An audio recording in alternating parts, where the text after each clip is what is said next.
sebuah rumah yang kita sudah lama tinggali, terkadang dari kecil kita sudah tinggal di rumah itu. Dan selama kita tinggal, itu kita merasa nyaman, kita merasa tenang. Terkadang rumah itu bisa menjadi membuat kita tidak tenang, karena ada sesuatu yang ikut tinggal di rumah itu. Sebelumnya gue ucapin terima kasih untuk teman-teman yang udah datang ke channel gue. Semoga kesehatan, kebahagiaan, dan keberkahan selalu menyertai kita semua. Kejadian yang gue ceritain ini adalah pengalaman yang gue alami sendiri. Waktu itu gue tinggal di keluarga besar istri gue. Nah, rumah yang ditinggalin itu rumah yang sudah istri gue tinggalin dari kecil. Dan dia nyaman di situ, dan dia tenang di situ sampai cerita ini dimulai. Jadi sebelumnya rumah itu terdiri dari 4 kamar di bawahnya. Jadi ada 4 kamar di bawah. Dan rumah itu mempunyai lantai atas itu seperti speed level lah, atau loteng lah, speed level. Dan itu dijadiin kamar. Jadi dijadiin kamar di atas itu. Dan saat pertama kali gue tinggal di rumah itu, gue menempati kamar di atasnya. Nah, saat itu semua kamar di lantai bawah itu sudah ada yang menempati. Dan saat pertama kali gue tinggal di situ, itu gue juga tenang, nyaman, dan tidak ada hal-hal yang terjadi yang tidak bisa dijelaskan. Sampai satu persatu anggota di rumah itu meninggalkan rumah itu, karena sudah ada rumahnya atau tempat tinggal yang lain. Saat itu di rumah itu tinggal gue sama abang ipar gue. Dan terkadang mertua gue suka datang ke rumah itu. Oh ya, gue jelasin, rumah ini lokasinya itu di Jakarta Barat, tepatnya di Taman Meruya Ilir. Nah, jadi cerita ini gue ceritain pada saat yang tinggal di rumah itu tinggal gue, abang ipar gue. Dan terkadang mertua gue suka datang ke rumah itu. Nah, saat itu gue udah tidak tinggal lagi atau tidak menempati kamar di atas, karena di bawah banyak yang udah kosong kamarnya. Maka gue pindahlah ke kamar di bawah, yaitu gue menempati kamar yang paling belakang. Nah, suatu malam pada saat itu gue harus mengerjakan suatu pekerjaan lah ya, dengan komputer. Dan saat itu meja komputer itu ada di tengah ruangan rumah itu. Meja itu atau meja kerja lah gue sebutkan itu menghadap ke dinding. Jadi pada saat gue kerja, gue itu melihat dinding, dan gue tidak tahu apa yang terjadi di belakang gue. Kejadian waktu itu malam hari. Nah, gue itu membelakangi ruang tengah dan pintu ke arah dapur, dan ada ruang makan di tengah situ. Disitulah gue konsentrasi kerja. Saat itu kalau nggak salah menunjukkan pukul 11 malam.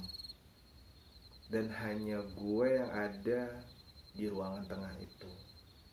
Masing-masing orang, kalau nggak salah waktu itu mertua gue ada di kamarnya, istri gue juga ada di kamarnya, dan abang ipar gue mungkin ada di luar saat itu. Nah, pada saat gue konsentrasi di layar komputer, seperti biasa lah kalau gue ada yang kayak gitu-gitu tuh, ini gue tuh panas. Kemudian badan gue terasa panas, dan perasaan gak enak itu datang. Tapi gue nggak menggubris lah keadaan tersebut. Gue tetap konsentrasi karena ini harus segera diselesaikan. Nah, pada saat gue fokus, entah kenapa ya, gue itu pengen ngeliat di sebelah kanan gue. Entah kenapa gue pengen ngeliat sebelah kanan gue. Sebenarnya di sebelah kanan gue itu, kalau gue liat sebelah kanan, itu kamar gue. Jadi mungkin istri gue manggil atau apalah ya. Jadi kalau gue ngeliat kanan, itu pintu kamar gue, itu kamar gue. Tapi entah kenapa saat itu pengen ngelihat ke arah situ. Itu mungkin ke arah pintu kamar gue. Atau mungkin gue dengar istri gue manggil atau apalah. Pada saat gue konsentrasi dan gue ingin melihat, tapi itu gue pelan-pelan melihatnya.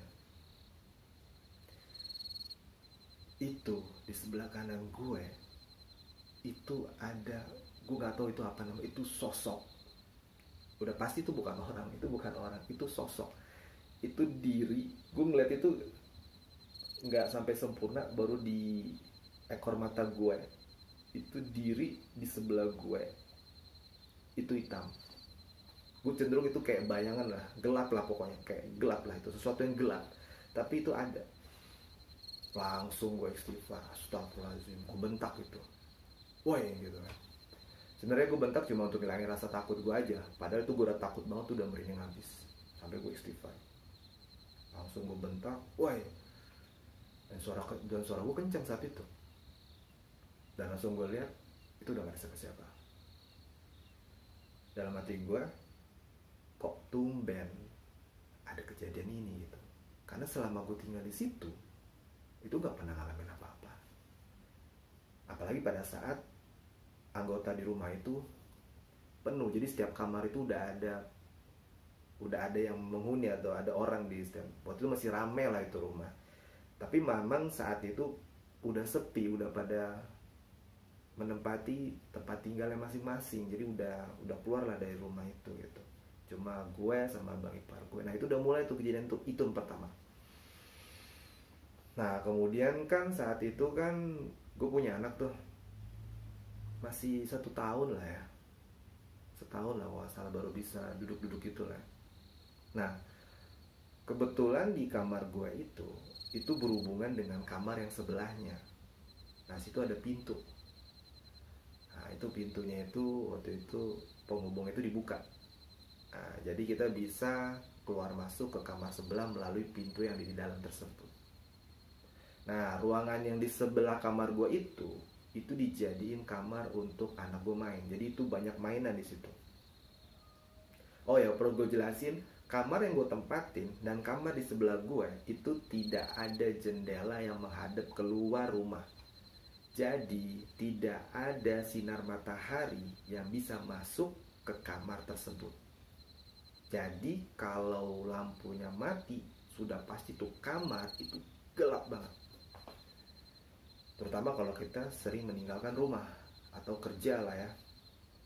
Nah untuk kamar yang di sebelah itu, yang khusus untuk mainan anak gue, itu lampu tidak pernah gue mati 24 jam. Nah itu situasinya ya. Nah jadi suatu malam itu kalau gak salah udah di atas jam 12 lah, jam 1 atau jam 2, anak gue kebangun, ya kan. Nah kemudian dia ngajak main lah. Ya udah, waktu itu kan dia baru bisa duduk. Nah pada saat itu gue ajak main tuh. Nah gue itu membelakangi pintu penghubung tersebut. Nah sebelumnya anak gue sering memang ke arah ruangan itu. Jadi gue membelakangi. Nah anak gue itu ada di depan gue. Nah pada saat gue ajak main, dia tuh kan ngeliat ke gue tuh.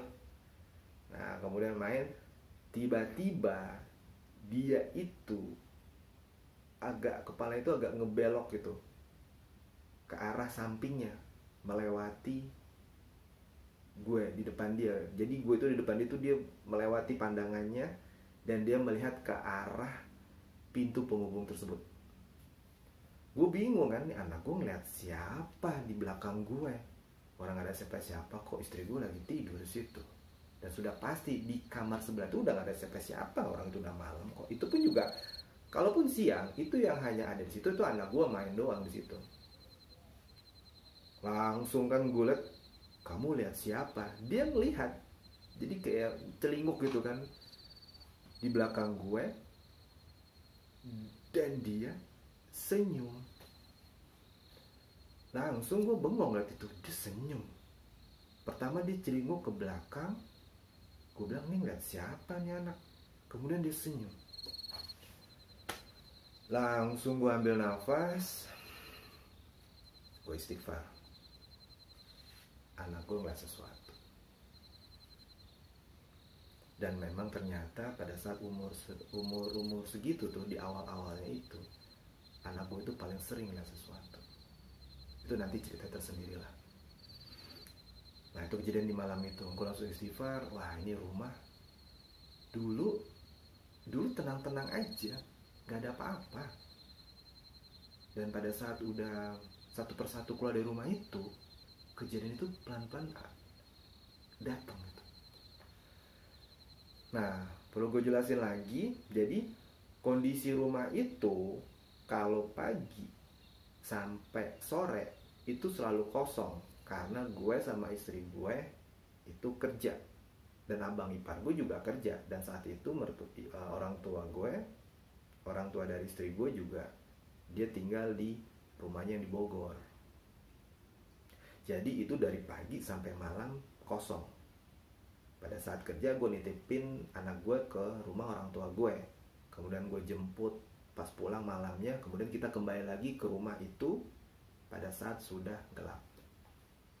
Dan suasana rumah saat itu udah gelap, jadi kita datang masuk, kita nyalain lampu. Dan itu rutin terjadi.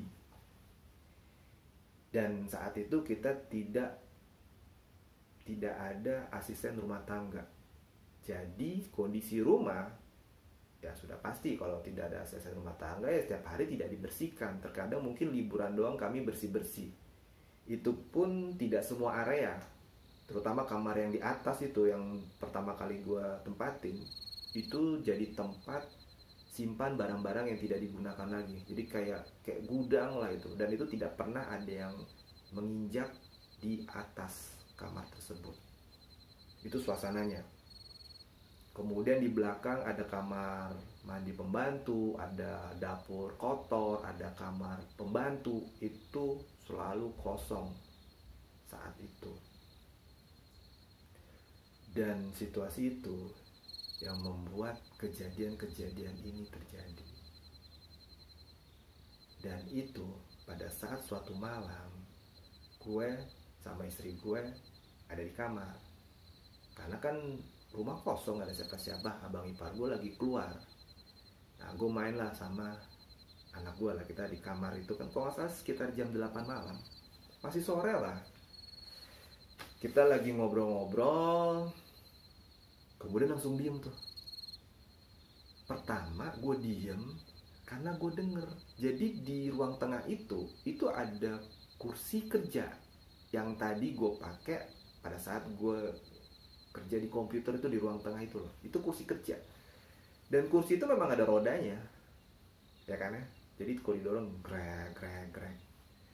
Jadi pada saat gue ngobrol sama istri gue di kamar, itu gue diem karena gue denger itu suara kursi kerja tersebut bergeser, krek. Dan gue tahu itu pasti kursi kerja itu. Gue diem. Waktu itu gue diem, gue takut gue salah dengar. Dan ternyata istri gue juga diem, dan dia mendengar suara yang sama. Kursi kerja yang ada di ruang tengah itu bergeser, krek. Langsung kita diem. Kemudian gue bilang sama dia, lu dengar? itu dia bilang, iya aku juga dengar itu suara kursi gerak sendiri.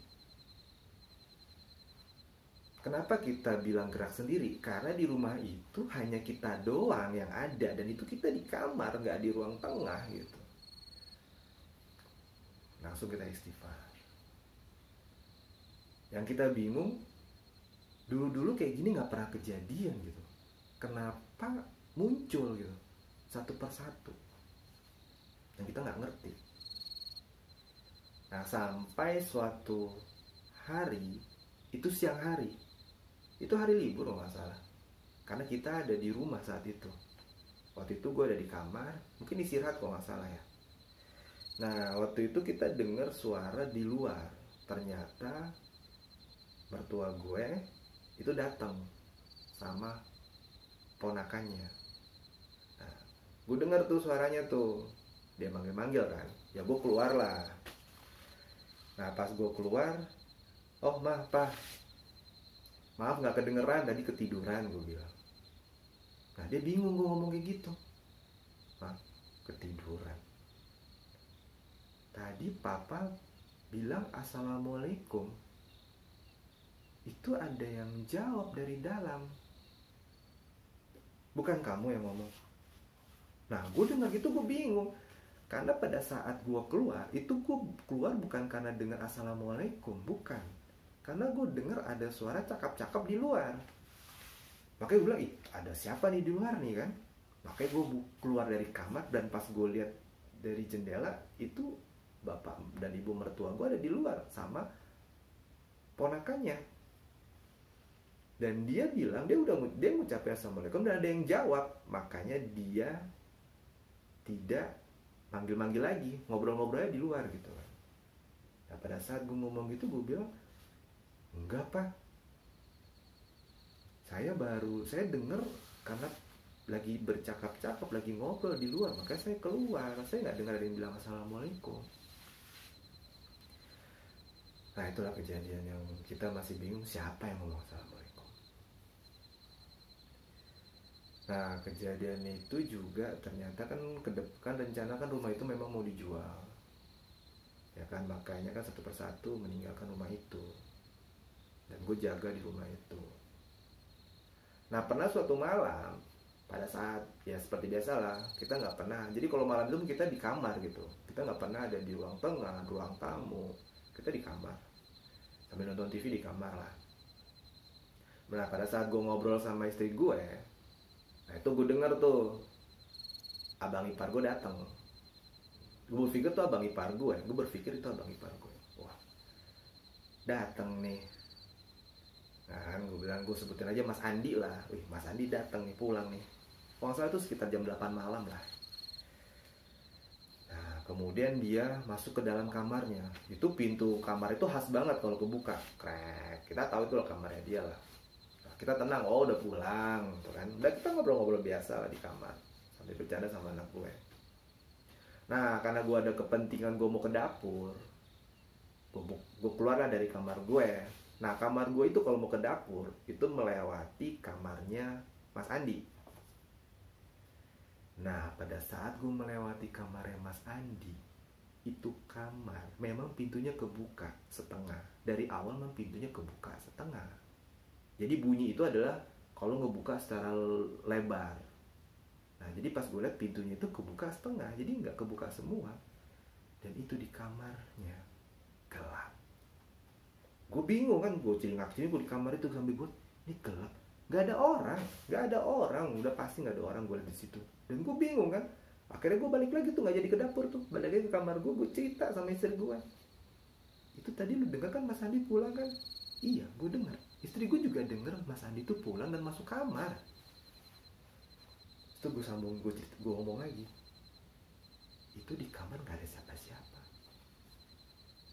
Nggak mungkin lah, orang tadi barusan dia masuk kamar. Nah, jadi pada saat dia masuk kamar, kemudian gue keluar dari kamar gue.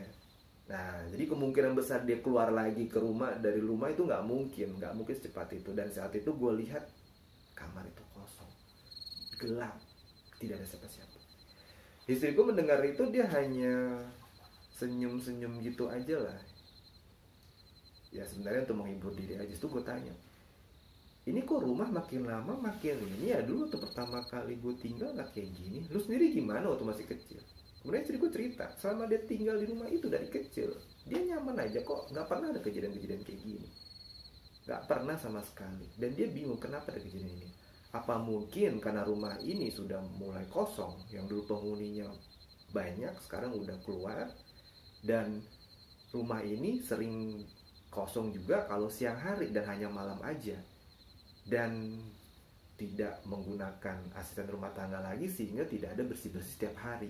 Jadi mungkin hari libur aja lah kita bersih-bersih, itu pun bersih-bersih di tempat-tempat tertentu.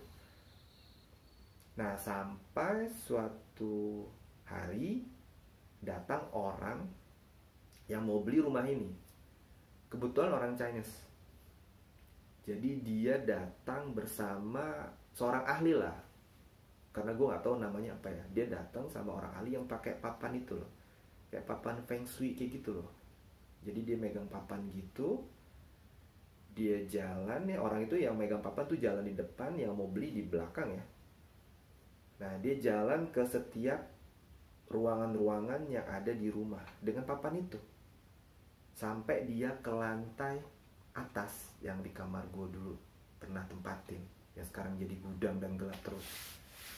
Dia pakai tuh alat itu tuh, gue nggak tahu gunanya apa, tadi bilang sih kayak feng shui kayak gitulah ya. Dia pakai keliling. Waktu itu yang menemani itu kakak ipar gue, yaitu istri dari Mas Andi yang menemani mereka.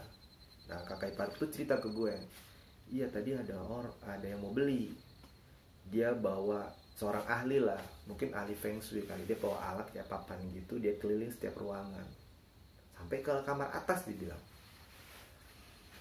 Nah, kemudian dia bilang sama kakak ipar gue, ini rumah banyak yang datang. Nah, jadi ini rumah banyak yang datang, dan mereka itu jadi mereka itu adalah yang baru-baru lah, sesuatu yang baru-baru lah. Jadi bukan yang udah lama tinggal di sini.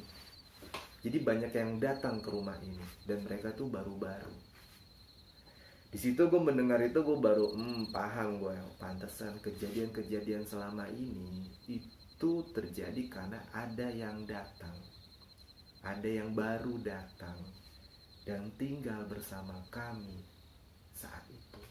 Itu mungkin karena kondisi rumah yang selalu kosong, kemudian siang hari juga kosong, dan mungkin beberapa tempat atau tidak pernah dibersihkan karena memang nggak ada asisten rumah tangga lagi, karena memang kita jaga rumah di situ karena mau dijual. Nah, dan setelah itu banyak kejadian-kejadian yang mungkin ya kita udah nggak terlalu peduli, dan kita ya kuatin ibadah, banyak-banyak doa lah selama tinggal di situ. Dan memang ada puncaknya lah waktu itu, yaitu kejadian di anak gue. Tak kenapa anak gue saat itu badannya lemes. Gue berpikir tuh sakit lah. Dan itu dibawa sama bokap gue datang ke rumah itu, jemput anak gue, karena waktu itu anak gue nggak dititipin ke rumah orang tua gue, dijaga sama kakak ipar gue. Anak gue lemes saat itu, badannya juga kayak nggak bisa bergerak lah, sampai bokap gue ngeliat untuk gerakin tangannya aja, dia ngangkat tangannya tuh. Itu bokap gue yang lain. Akhirnya dibawa sama bokap gue ke rumah gue. Pada saat sampai di rumah gue, anak gue jadi seger lagi, jadi nggak merasakan apa-apa lagi. Yang awalnya lemes itu jadi seger, jadi biasa lagi, aktivitas biasa. Nah, itu kejadian yang puncaknya berpikir, wah ini rumah ini ternyata nih, yang awalnya kita nyaman, ternyata kita nggak jadi nyaman, karena ternyata ada sesuatu yang mampir ke rumah itu dan ikut tinggal bersama kita di situ, dan itu mempengaruhi situasi kita yang juga tinggal di rumah itu. Sebenarnya banyak kejadian-kejadian yang dialami anak gue pada saat umur itu, dan mungkin nanti akan gue ceritakan di cerita gue selanjutnya. Nah inilah dan itulah cerita yang kejadian-kejadian di rumah istri gue lah tepatnya ya, yang dia tinggali dari kecil. Tetapi pada saat itu, dimana rumah itu selalu kosong, selalu gelap, dan jarang dikunjungi tempat-tempat yang kosong tersebut, dan juga jarang dibersihkan, sesuatu itu yang awalnya lewat itu akan mampir ke situ dan akan tinggal di situ dan akan mempengaruhi kita yang juga tinggal di situ. Nah, itulah cerita mengenai rumah yang awalnya kita tenang menjadi tidak tenang. Terima kasih dan mohon maaf kalau ada kata-kata saya yang salah atau yang kurang berkenan. Sekali lagi, terima kasih.